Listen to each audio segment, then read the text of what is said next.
Count it as a joy when you face various trials, knowing that the testing of your faith produces patience.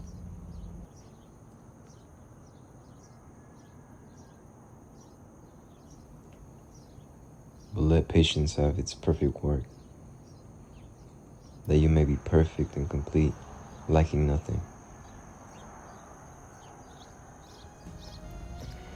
It's hard to serve an invisible God, especially when you're relying on altar calls, when you're relying on half-empty prayers, when you're relying on your emotions, when you're relying on daily Bible verses to help maintain that fellowship with Him. When the trials come, it's easy to become disconnected from God. You're not really planted on firm foundation.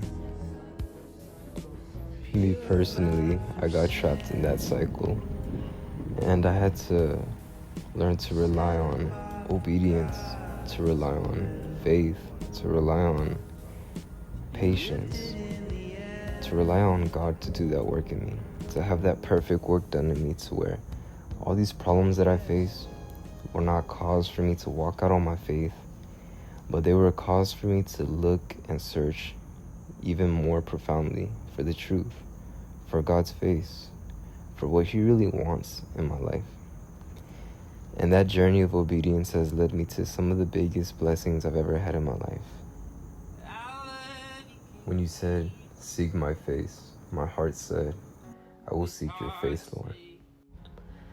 I think about how I would try to help God answer my prayers. I would try to help God answer my questions, and the reality is that maybe if God had answered my questions, had answered my prayers, I wouldn't have saw Him the way that I do now. So I've learned to trust in Him because His way will always be more divine, more perfect than anything I could even comprehend. And even if I have to wait until the day He comes for His church to have these questions answered, it's fine with me.